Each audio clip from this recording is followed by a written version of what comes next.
ಇಲ್ಲದೆ ಇದ್ದಾಗೆಲ್ಲ ಶೀಲ ಬಿಡಕ್ಕಾಗಲ್ಲ, ನಮ್ಮ ಇಂಡಿಯಾ ದೇಶದಲ್ಲಿದೆ. ಇಲ್ಲ ಸರ್, ಇಷ್ಟ ಇಲ್ಲ ಅಂದ್ರೆ ಬಿಟ್ಬಿಡ್ಬೇಕು ಸರ್ ಅಂತ ಅವಳು. ಅವಾಗ ಇನ್ನೊಬ್ಳು ಗೊತ್ತಾಗೋಯ್ತು, ಸಾರ್ ಹೇಳ್ತಾ ಇರೋದು ಆರ್ಥ ಕಣೆ ಎಂದು. ಅವಳಿಗೂ ಅರ್ಥ ಆಗೋಯ್ತು, ಮೇಷ್ಟ್ರು ನನ್ಗೆ ಅವಮಾನ ಮಾಡಿರಲ್ಲ ಅಂತ. ಅವಳು ಕಾಯ್ತಾ ಇದ್ಲು ಕ್ಲಾಸಲ್ಲಿ. ಒಂದ್ ದಿವಸ ಕ್ಲಾಸಲ್ಲಿ ಪಾಠ ಮಾಡ್ತಿದ್ದೆ, ಅವ್ನು ಯಾರೋ ಹುಡುಗ ಕಿಟಕಿ ಕಡೆ ನೋಡ್ತಾ ಇದ್ದ. ನನಗೆ ಕ್ಲಾಸಲ್ಲಿ ಪಾಠ ಮಾಡೋದು ಸಹಜವಾಗಿ ಮೇಷ್ಟ್ರಿಗೆ ಆ ಕಡೆ ಈ ಕಡೆ ನೋಡೋದು ಕೋಪ ಬರುತ್ತೆ. ನಾನು ಇಲ್ಲಿ ಪಾಠ ಮಾಡ್ತಿದ್ದೀನಿ, ಏನೋ ಅಲ್ಲಿ ನೋಡೋದು ಅಂದೆ. ಅವ್ನು ಥಟ್ ಅಂತ ಎದ್ಬಿಟ್ಟು, ಸಾರಿ ಸರ್ ಬೇಜಾರು ಮಾಡ್ಕೊಬಿಡಿ ಸರ್, ಸಾರಿ ಸರ್, ಅದು ಹೊರಗಡೆ ಒಂದು ಕೋತಿ ಬಂದಿತ್ತು ಸರ್, ಕೋತಿ ನೋಡ್ತಾ ಇದ್ದೆ ಸರ್, ಸಾರಿ ಸರ್ ಅಂತ ಎದ್ಬಿಟ್ಲು ಗುಣಶೀಲ ಮೇಲೆ. ಕೋತಿ ನೋಡ್ತಾನಂತೆ, ಕೋತಿ. ಸಾರ್ ಎದುರುಗಡೆ ನಿಂತಿರುವಾಗ ನೀ ಕೋತಿ ನೋಡ್ಬೇಕಾ? ಅಂದ್ರೆ ನನ್ನ ನೋಡಿದ್ರೆ ಸಾಕ ಅಂತ. ಇವೆಲ್ಲ ಕಾಲೇಜಲ್ಲಿ ನಡೆಯೋ ತಮಾಷೆ. ಬಂಧುಗಳೇ, ನಾನು ಎಲ್ಲಿಂದನೋ ಮಾತು ಶುರು ಮಾಡ್ಬೇಕಾಗಿತ್ತು, ಶುರು ಮಾಡಿದ್ದೀನಿ. ಮಾತಿಗೆ ಅರ್ಥ ಇರಲ್ಲ, ಭಾವ ಇರುತ್ತೆ, ಅಭಿಪ್ರಾಯ ಇರುತ್ತೆ. ಮನುಷ್ಯನ ಅವನು ನಾಯಿ ಅಂತಾರೆ, ನಾಯಿ ಅಲ್ಲ. ಮನುಷ್ಯನ ಅವನು ಮರ ಅಂತಾರೆ, ಮರ ಅಲ್ಲ ಅವನು, ಮನುಷ್ಯನೇ. ಮನುಷ್ಯನ ಅವನು ಕಲ್ಲು ಅಂತಾರೆ, ಕಲ್ಲಲ್ಲ ಅವನು, ಮನುಷ್ಯನೇ. ಮತ್ ಕಲ್ಲು ಅಂದಿದ್ದು ಯಾಕೆ, ನಾಯಿ ಅಂದಿದ್ದು ಯಾಕೆ, ಮರ ಅಂದಿದ್ದು ಯಾಕೆ, ಕತ್ತೆ ಅಂದಿದ್ದು ಯಾಕೆ? ಯಾಕೆ ಅಂದ್ರೆ ಅದರದ್ದು ಯಾವುದೋ ಗುಣನ ಹೇಳ್ತಾನೆ. ಆದ್ರೆ ನಮ್ಗೆ ಮನುಷ್ಯನ ಅವನು ಕತ್ತೆ ಅಂದ್ರೆ ಇವನ್ ಮನುಷ್ಯ ಅಲ್ಲ, ಕತ್ತೆ ಅಂತ ನಾವೇನು ಅರ್ಥ ಮಾಡ್ಕೊಳ್ಳಲ್ಲ, ನಾವು ಅದರ ಭಾವ ಅಷ್ಟೇ ಗ್ರಹಿಸ್ತೀವಿ. ಅದರಿಂದ ಮಾತಿಗೆ ಅರ್ಥ ಇರಲ್ಲ, ಭಾವ ಇರಲ್ಲ. ಇಂಗ್ಲಿಷ್ನಲ್ಲಿ ಒಂದು ಮಾತಿದೆ, words do not end up in mere meaning, they sound and suggest. ಮಾತುಗಳು ಅರ್ಥ ಕೊಟ್ಟು ಮುಗಿಯೋದಿಲ್ಲ, ಅವನ್ ಸೌಂಡ್ ಮಾಡ್ತಾರೆ, ಅದಕ್ಕೆ ಬೇರೆ ಅರ್ಥ ಇರುತ್ತೆ. ನಾವು ಅರ್ಥ ಸ್ವಲ್ಪ ಹೆಚ್ಚು ಕಡಿಮೆ ಆದ್ರೆ ಏನಾದ್ರೂ ಆಗ್ಬೋದು. ಅದು ಮೈಸೂರಲ್ಲಿ ಸಿಟಿ ಬಸ್ ಕಂಡಕ್ಟರ್ ಇದ್ದ, ಟಿಕೆಟ್ ಕೊಡ್ತಾ ಇದ್ದ. ಅದ್ಯಾರೋ ಒಂದು ನಮ್ಮ ಬಸ್ ಹತ್ಕೊತ್ತು, ಅಮ್ಮ ಹಣ ಬಸ್ಸು ರೈಲ್ವೆ ಸ್ಟೇಷನ್ ಹೋಯ್ತದ ಎತ್ಕೊಂಬ, ಚೀಟಿ ತಗೊಂಬ. ಹಿಂದ್ಗಡೆ ನಮ್ಮ ಯಜಮಾನ್ರವ್ರೆ ತಕತ್ತಾರೆ. ಹಿಂದ್ಗಡೆ ಬಹಳ ಜನ ಯಜಮಾನ್ರವ್ರು ಕಣಮ್ಮ, ನಿಮ್ಮ ಯಜಮಾನ್ರ ಯಾರು ಅಂತ ನಮಗೆ ಗೊತ್ತಾಗ್ಬೇಕು ಅಂತ. ಇವೆಲ್ಲ ಸಹಜವಾದ ಮಾತುಕತೆ. ಆ ಅಮ್ಮ ಇಷ್ಟೇ ಹೇಳಿದ್ದು. ಅಲ್ಲಿ ಹಿಂದ್ಗಡೆ ಕನ್ನಡಕ ಹಾಕೊಂಡು ಕೂತವ್ರೆ, ಅವರೇ ನಮ್ಮ ಯಜಮಾನ್ರು ಅಂದ್ರು.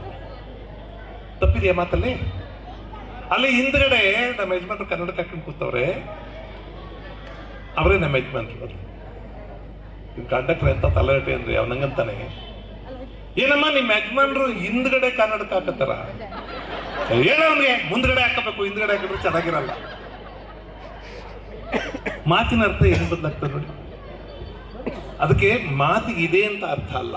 ಈಗ ಯಾರೋ ಏನು ಸರ್ ಚೆನ್ನಾಗಿದ್ದೀರಾ ಅಂದ್ರೆ ನಾನಾ ಚೆನ್ನಾಗಿದ್ದೀನಿ ಹಂಗಂದ್ರೆ ಚೆನ್ನಾಗಿಲ್ಲ ಅಂತ ಅರ್ಥ ಅಲ್ವಾ? ನೀವು ಆಡೋ ಧ್ವನಿ ಚೇಂಜ್ ಆಗ್ಬಿಟ್ರೆ ಮಾತಿನ ಅರ್ಥ ಬದಲಾಗ್ಬಿಡುತ್ತೆ. ಹೆಂಗಿದಾನೆ ಹುಡುಗನ ಓ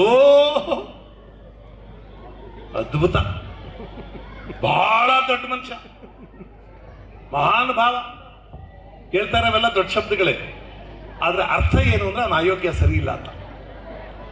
ಮಾತಿನ ಅರ್ಥ ಇದೆಯಲ್ಲ, ನಾವು ಹೇಳುವ ಭಾವದ ಮೇಲೆ ಮಾತಿನ ಅರ್ಥ ಬದಲಾಗುತ್ತೆ.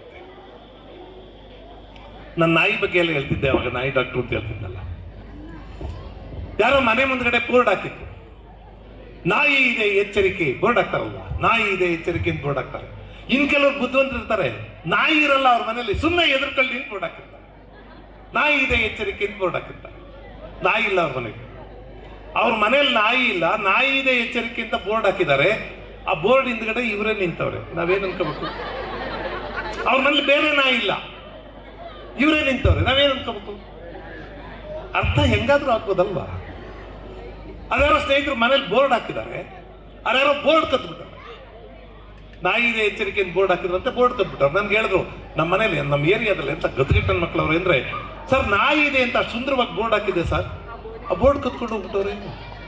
ಒಂದು 15 ದಿವಸ ಬಿಟ್ಟು ನೋಡಿದೆ, ಇತ್ತು ಅವ್ರ ಮನೆ ಹತ್ರ ಬೋರ್ಡು. ನಾ ಹೇಳಿದೆ, ಸುಮ್ಮನೆ ನಿಮ್ಮ ಏರಿಯಾದವ್ರನ್ನೆಲ್ಲ ಬೈದಲ್ಲಪ್ಪ, ಇದೆಯಲ್ಲ ಬೋರ್ಡು.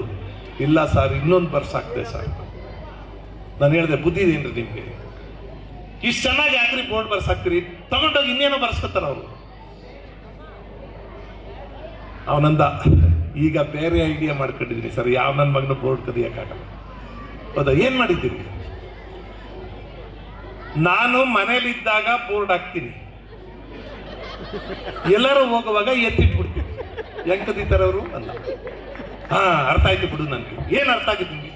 ಅದೇಪ್ಪ, ನಾನ್ ನಿಮ್ ಮನೆ ಹತ್ರ ಬರ್ತೀನಿ, ನಾಯಿ ಇದೆ ಅಂತ ಬೋರ್ಡ್ ಇದ್ರೆ ನೀನ್ ಇದೆಯಾ ಅಂತ ಅರ್ಥ. ಅದಿಲ್ಲ ಅಂದ್ರೆ ನೀನಿಲ್ಲ, ಹೌದಾ ಅಂದೆ ನಾನು. ಅರ್ಥ ನೋಡಿ ಹೆಂಗ್ ವ್ಯತ್ಯಾಸ ಆಗ್ತದೆ. ಯಾರೋ ಸ್ನೇಹಿತರ ಮೇಲೆ ನಾಯಿ ಸಾಕಿದ್ರು, ಬಹಳ ಒಳ್ಳೆ ನಾಯಿ, ಅದೇನೋ ಗೋಲ್ಡನ್ ರಿಟ್ರೈವರ್ ಅಲ್ವ ಬಿಡಿ, ಗೋಲ್ಡನ್ ರಿಟ್ರೈವರ್ ಅಂತ ಬಹಳ ಚೆನ್ನಾಗಿರುತ್ತೆ, ಲಕ್ಷಣವಾಗಿರುತ್ತೆ ನಾಯಿ ಸಾಕಿದ್ರು. ನಾನು ಯಾವಾಗಲೂ ಅವ್ರ ಮನೆಗೆ ಹೋಗ್ತೀನಿ, ಇಲ್ಲ ನಾಯಿ. ಆಮೇಲೆ ಕೇಳಿದೆ, ಅದು ಅಲ್ಲ ನಿಮ್ಮ ಮನೇಲಿ ಒಂದು ಒಳ್ಳೆ ನಾಯಿ ಸಾಕಿದ್ರಲ್ಲ, ಏನಾಯ್ತದು? ಕೊಟ್ಬಿಟ್ವಿ. ಛೇ, ಅಷ್ಟೊಳ್ಳೆ ನಾಯಿ ಯಾಕೆ ಕೊಡಕ್ ಹೋದ್ರಿ? ಇಲ್ಲ, ಅದು ನಮ್ಮ ಯಜಮಾನ್ರಿಗೆ ರಿಟೈರ್ ಆಯ್ತು, ಅವರೇ ಮನೇಲಿ ಇರ್ತಾರಲ್ಲ, ಈ ನಾಯಿ ಯಾಕೆ ಅಂತ ಕೊಟ್ಟು. ಮಾತಿನ ಅರ್ಥ ಏನು ಅಂದ್ರೆ, ಯಜಮಾನ್ರು ನಾಯಿ ಬದಲಿಗಿದ್ದಾರೆ ಮನೇಲಿ ಅಂತ. ಏನಾದ್ರೂ ಆಗ್ಬೋದಲ್ವಾ ಅರ್ಥ? ನಮ್ಮ ಮನೆ ಹತ್ರ ಇದ್ರು ಅತ್ತೆ ಸೊಸೆಯರಿದ್ರು, ಜಗಳ ಆಡೋರು ಪುಣ್ಯಾತ್ಕಿತ್ತಿರು ನೋಡ್ಬೇಕಾಗಿತ್ತು. ಅವ್ರು ಆಡೋ ಮಾತೇ ಬೇರೆ, ಅರ್ಥನೇ ಬೇರೆ.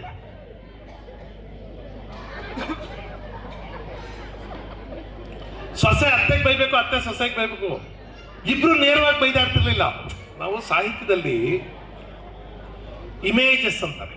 ಇಮೇಜಸ್ ಅಂದ್ರೆ ಯಾವುದೋ ವಿಷಯ ಹೇಳ್ತಾರೆ, ಇನ್ನೇನೋ ಅರ್ಥ ಆಗುತ್ತೆ. ಹೇಳೋದೇ ಬೇರೆ, ಅರ್ಥ ಆಗೋದೇ ಬೇರೆ. ಒಂದ್ ದಿವಸ ಸೊಸೆ ಅವ್ರ ಅತ್ತೆಗೆ ಹೇಳ್ತಾಳೆ, ಅತ್ತೆ, ನಾಳೆ ಕಾರ್ಪೊರೇಷನ್ ಅವ್ರು ನಾಯಿ ಹಿಡಿಯಕ್ ಬರ್ತಾರಂತೆ, ನೀವು ಬೀದಿ ಬಾಗ್ಲಲ್ಲಿ ಕೂತ್ಕೋಬೇಡಿ. ಏನ್ ಅರ್ಥ ಅದು? ನೀವು ಅವ್ರ ಸೊಸೆನ್ ಕೇಳಿ ಏನ್ ಹಂಗಂತೀಯಲ್ಲ. ಏನಂತೆ ನಾನು? ಕಾರ್ಪೊರೇಷನ್ ಅವ್ರು ನಾಯಿ ಹಿಡಿಯಕ್ ಬಂದು ನಾಯಿ ನೋಡ್ಸಾಡ್ತಾರ, ಪಾಪ ವಯಸ್ಸಾದವ್ರು ನಮ್ಮತ್ತೆ ಬೀದಿ ಬಾಗ್ಲಲ್ಲಿ ಕೂತಿದ್ರೆ ನಾಯಿ ನೆಗೆದ್ಬಿಟ್ರೆ ಏನ್ ಗತಿ ಅಂತಳಲ್ವಾ? ಆದ್ರೆ ಅರ್ಥ ಬೇರೆ. ಕಾರ್ಪೊರೇಷನ್ ಅವ್ರು ನಾಯಿ ಹಿಡಿಯಕ್ ಬರ್ತಾರಂತೆ, ನೀವು ಬೀದಿ ಬಾಗ್ಲಲ್ಲಿ ಕೂತ್ಕೋಬೇಡಿ. ಅವರಿಬ್ರು ಜಗಳಕ್ಕೆ ಬಿದ್ದವರು. ಸೊಸೆ ಅವ್ರ ಅತ್ತೆನ ಬೈಬೇಕು, ಡೈರೆಕ್ಟ್ ಆಗಿ ಬೈಯಲ್ಲ. ಅವ್ರ ಮನೇಲಿ ಒಂದು ನಾಯಿ ಇತ್ತು, ನಾಯಿಗೆ ಬೈತಾಳೆ. ಬೈಯದ್ ನಾಯಿಗೆ, ತಗಲದ ಅವ್ರ ಅತ್ತೆಗೆ. ಅಲ್ಲ, ಊರ್ ನಾಯಿಗಳಿಗೆಲ್ಲ ಸಾವು ಬಂತು, ಈ ದರಿದ್ರ ನಾಯಿಗೆ ಬರ್ಲಿಲ್ಲ. ಎಂತ ಒಳ್ಳೊಳ್ಳೆ ನಾಯಿಗಳು ಸಾಯ್ತವೆ, ಈ ನಾಯಿ ಸಾಯ್ಲಿಲ್ಲ. ಏನೋ ಒಂದು ತುತ್ತಾಕ್ತಿವಿ, ತಿನ್ಕೊಂಡು ಮೂಲಲ್ಲಿ ಬಿದ್ದಿರ್ಬೇಕು. ಎಷ್ಟೊತ್ತಲ್ಲೂ ಬೋ ಬೋ ಬೋ ಅಂತ ಬೊಗಳ್ತಾ ಇದ್ರೆ ನನಗೂ ಸಿಟ್ಟತ್ತಿ ಜಾಡಿಸಿ ಎದ್ದು ಬಿಟ್ಬಿಟ್ಟು ಸತ್ತೋಯ್ತದೆ ಅಂತ, ಅದು ಬೇರೆ ಭಯ. ನನ್ನ ಗಂಡನ ಗೆಲ್ತೀನಿ ತಗೊಂಡೋಗಿ ಅಲ್ಲಿ ಮೂಲಲ್ಲಿ ಕೂಡ್ಬಿಡಿ, ಎಲ್ಲರೂ ತೋಟ ಕಟ್ಟೋಡಕ್ಕೆ ಸುದ್ದಾಡ್ಕ ಬಿದ್ದಿರ್ಲಿ ಅಂತ ಇಲ್ಲಿ ತಂದು ಮಿಟ್ಕೊಂಡು ನನ್ನ ಪ್ರಾಣ ತಿಂತಾರೆ. ಯಾಕೆ ಬದುಕಿದ್ದವ ಇಂಥ ನಾಯಿ? ಯಾವತ್ತಾರು ಮಧ್ಯಾಹ್ನ ಮೇಲೆ ಉದ್ದುದ್ದು ಗುಂಡಿ ತೆಗೆದು ತೂತಾಕ್ಬಿಟ್ಟು ಮಂಗಳವಾರ ಮಕ ತೊಳೆದು ಮನೇಲಿ ಕೂತ್ಬಿಟ್ರೆ ಸಾಕಾಗ್ಬಿಟ್ಟದೆ. ಯಾಕೆ ಬದುಕಿ ಅಂದ ಪಟೇಲ್ರ ಮನೆ ನಾಯಿ, ಅಂತ ಒಳ್ಳೆ ನಾಯಿ, ಅಂತ ಜಾತಿ ನಾಯಿ, ಆ ನಾಯಿಗೆ ಸಾವು ಬಂತು, ಈ ಕಂತ್ರಿ ನಾಯಿಗೆ ಸಾವು ಬರ್ಲಿ. ನಾಯಿಗೆ ಬದ್ಲೆ ಬೈಕೊಂಡು ಅವ್ರ ಅತ್ತೆ ಗೊತ್ತಾಗುತ್ತೆ, ನಾಯಿ ನೆಪದಲ್ಲಿ ನನ್ ಬೈತಾ ಇದ್ದಾಳೆ. ಆಗ ಇವಳು ಬೈಬೇಕು, ಅವಳು ಡೈರೆಕ್ಟ್ ಆಗಿ ಬೈಯಲ್ಲ. ಅವ್ರ ಮನೇಲಿ ಒಂದು ಬೆಕ್ಕಿರುತ್ತೆ, ಬೆಕ್ಕಕ್ಕೆ ಬೈತಾಳೆ. ತರವಾಗ್ಲೇ ಪಡ್ಕೊಂಡೆ, ಕಳ್ಳನ ಮಗನಿಗೆ ತರಬೇಡ ಇದ್ದ. ಯಾರೋ ತರದೆ ಬರದೆ ನಿಂತಿದ್ರೇನೋ, ಇವ್ನು ಹೋದಾದ ಅಲ್ಕಿಸ್ಬಿಡ್ತು, ಎತ್ಕೊಂಡ್ಬಂದ್ಬಿಟ್ಟ. ಅಲ್ಲೆಲ್ಲ ಸೊಂಟ ತಿರುಗಿಸ್ಬೇಡ ನೀನು, ಸೊಂಟ ಮುರಿದು ಬೇಡ ಬೇಡ ಬೇಡ ಬೇಡ ಬೇಡ ಅಂತ ಬಿಡ್ಕೊಂಡೆ. ಬೆಳಗದೆ ಅಂತ ಒತ್ಕೊಂಬಂದ ಕಳ್ಳನ ಮಗ. ಅದು ಯಾವ ಮಾಯದಲ್ಲಿ ನಿಂತದ, ಎಲ್ಲಿ ಪರಿಚಯ ಗೊತ್ತೇ ಆಗೋದಿಲ್ಲ. ಬೆಕ್ಕಿಗೆ ಬೈತಳು ಪಾಪ. ಅಮ್ಮನ ಮಗ ಈ ಹುಡುಗಿ ಗಂಡ, ಅವನವ್ನ ಹೆಂಡತಿಗೂ ಹೇಳಂಗಿಲ್ಲ, ಅವ್ರ ಅಮ್ಮನಿಗೂ ಹೇಳಂಗಿಲ್ಲ. ಆತ ತಿರ್ಕೊಂಡು ಬೈತಾನೆ. ನಮ್ಮ ಮನೇಲಿ 2 ಹೆಗಣ ಸೇರ್ಕೊಂಡ್ಬಿಟ್ಟವೆ. ಕಳ್ಳನ ಮಕ್ಕಳು ತಿಂದು ತಿಂದು ಹಂದಿ ಆಗ್ಬಿಟ್ಟು, ನಾವು ತಂದಾಕ್ತಿವಿ, ಅವ್ರು ತಿಂದಾಕ್ತವೆ. ಸಾಕಾಗ್ತದೆ ಸರ್ ಜೀವನ. ಹಿಂಗೆ ಆದ್ರೆ ಏನಿಲ್ಲ, ಸರಿಯಾದ ದೊಡ್ಡೆ ತಗೊಂಡು ವಾಡ್ದು ಮಲಗಿಸ್ಬಿಟ್ಟು ಬೀದಿಗೆ ಎಳ್ದಾಕ್ಬಿಡ್ತೀನಿ. ಯಾರು ಕಾರ್ಪೊರೇಷನ್, ಯಾರೋ ಟ್ರಾಕ್ಟರ್ ಇಟ್ಟು ಲಾರಿ ಗಿರಿ ತಗೊಂಡೋಗಿ ಬೈಲಲ್ಲಿ ಬಿಸಾಕ್ಬಿಡ್ಲಿ, ಸಾಕಾಗ್ಬಿಟ್ಟದೆ ಜೀವನ ಅಂತ. ಭಾಷೆ ಚಮತ್ಕಾರ ನೋಡಿ. ಅದಕ್ಕೆ ಹೇಳೋದು, words do not end up in near meaning, they sound and suggest. Kuvempu ಅವ್ರದ್ದು ಪದ್ಯ ಇದೆ, ಮಾತಿಗೊಂದು ಅರ್ಥ ಬೇಕೆ, ಅರ್ಥವಿದ್ದರ ಅರ್ಥ ಸಾಕೆ, ಮಾತು ಅರ್ಥ ಎಲ್ಲ ವ್ಯರ್ಥ, ಸ್ವ ಅರ್ಥವಿರದಿರೆ. ಮಾತು ಅರ್ಥ ಎಲ್ಲ ವ್ಯರ್ಥ, ಸ್ವ ಅರ್ಥವಿರದಿರೆ. ಸ್ವ ಅರ್ಥ ಅನ್ನೋದು ಯಾವಾಗ ಬರುತ್ತೆ ಅಂದ್ರೆ, ನನ್ನ ಬದುಕಿನಿಂದ ಒಂದು ಅರ್ಥ ಬರಬೇಕು. ಅದಕ್ಕೆ ಎಲ್ಲ ಒಳ್ಳೆಯವರಾಗಿರಪ್ಪ ಅಂತ ಹೇಳೋನು ಮೊದಲು ತಾನು ಒಳ್ಳೆಯವನಾಗಿರ್ಬೇಕಲ್ಲ. ಆವಾಗ ಒಳ್ಳೆಯವರಾಗಿರಿ ನಮ್ಗೆ ಅರ್ಥ ಬರುತ್ತೆ. ಎಲ್ಲರೂ ಸತ್ಯವಂತರಾಗಿರಿ ಅಂತ ಹೇಳೋನು ತಾನು ಸತ್ಯವಂತ ಆಗಿರ್ಬೇಕಲ್ವಾ. ನಮ್ಮ ಗುರುಗಳು ಒಂದು ಒಳ್ಳೆ ಮಾತು ಹೇಳೋರು, ಬಟ್ಟೆ ನಳಿಯೋ ಮೀಟರ್ ಕಡ್ಡಿ ಮೊದಲು ತಾನು 100 ಸೆಂಟಿಮೀಟರ್ ಇರಬೇಕು. ಬಟ್ಟೆ ನಳಿಯೋ ಮೀಟರ್ ಕಡ್ಡಿ ತಾನೊಂದು ಮೀಟರ್ ಕರೆಕ್ಟ್ ಆಗಿರ್ಬೇಕು. ತಾನೇ ಕಡಿಮೆ ಇದ್ರೆ ಆ ಬಟ್ಟೆ ಇಷ್ಟ ಕಲಿಯುತ್ತೆ. ಮಾತಿನ ಚಮತ್ಕಾರ, ಮಾತಿನ ಚಮತ್ಕಾರ. ಮಾತು ಅದ್ಭುತ.